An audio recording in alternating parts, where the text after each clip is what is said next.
उत्तर प्रदेश के एक छोटे से गांव धर्मपुर में सुमन अपने माता पिता और दो छोटे भाइयों के साथ रहती थी। सुमन का परिवार गरीब था लेकिन मेहनती। उसके पिता राम स्वरूप एक छोटे किसान थे और माँ सरस्वती खेतों के साथ साथ घर का भी काम देखती थी। सुमन पढ़ाई में बहुत तेज थी। उसका सपना था शिक्षिका बनना। गांव में लोग कहते, लड़कियों को पढ़ाकर क्या होगा, उन्हें तो पराया धन समझकर भेजना ही है।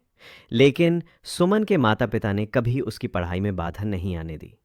पिता अक्सर कहते, सुमन पढ़ाई मत छोड़ना, वक्त बदलता है पर ज्ञान कभी साथ नहीं छोड़ता। हर साल वो कक्षा में अव्वल आती। उसके गुरुजी भी कहते, इस लड़की में एक आग है जो एक दिन अपने गांव का नाम रोशन करेगी। एक साल गांव में भयंकर बाढ़ आई। खेत बह गए, फसल सड़ गई और कर्ज बढ़ता गया। घर में जो थोड़ा बहुत था वो भी खत्म हो गया। सुमन की किताबें, स्कूल की कॉपी सब पानी में भीग गए। सबसे बड़ी मार ये थी कि अब स्कूल की फीस देना संभव नहीं था। उस दिन सुमन की आंखों में आंसू थे। जब माँ ने कहा, बिटिया थोड़ा इंतज़ार कर ले, हालात सुधरते ही तुझे फिर से पढ़ाएंगे। सुमन ने कुछ नहीं कहा। उसने आंसू पोंछे और खेतों में माँ के साथ काम करने लगी। वो अब मजदूरी करने लगी थी। संघर्ष की शुरुआत सुबह 4 बजे उठकर घर का काम करना, फिर खेत में जाना, फिर लौटकर चूल्हा जलाना, ये सुमन की दिनचर्या बन गई थी। लेकिन एक चीज़ नहीं बदली, उसका सपना। रात में जब सब सो जाते तो वो एक टूटी रेडियो से शिक्षा वाणी सुनती और पड़ोस की लड़कियों से पुरानी किताबें मांग कर पढ़ाई करती।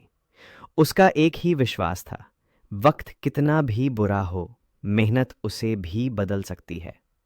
एक दिन गांव में एक एनजीओ आया जो महिलाओं को सिलाई और कंप्यूटर की ट्रेनिंग देता था। सुमन ने वहां दाखिला लिया। दिन में खेतों में काम और शाम को सिलाई सीखना। उसका समय पूरी तरह लग गया। कुछ ही महीनों में उसने इतनी अच्छी सिलाई सीखी कि गांव की औरतें उसके पास कपड़े सिलवाने आने लगीं। पैसे कमाने लगे तो उसने छोटी सी सिलाई मशीन खरीदी। अब वो दिन में सिलाई, शाम को गांव के बच्चों को पढ़ाने और रात में खुद पढ़ने लगी। जब वो इंटरमीडिएट की प्राइवेट परीक्षा देने की तैयारी कर रही थी तभी उसके पिता अचानक बीमार हो गए। इलाज के लिए पैसों की ज़रूरत थी। जो थोड़ी बहुत आमदनी थी वो सब दवाइयों में चली गई।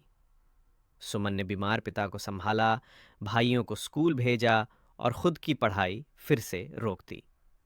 एक दिन माँ ने उससे कहा, बेटी तू बहुत कुछ कर सकती है, लेकिन अब सब कुछ छोड़ देगी तो तेरा सपना अधूरा रह जाएगा। उस दिन सुमन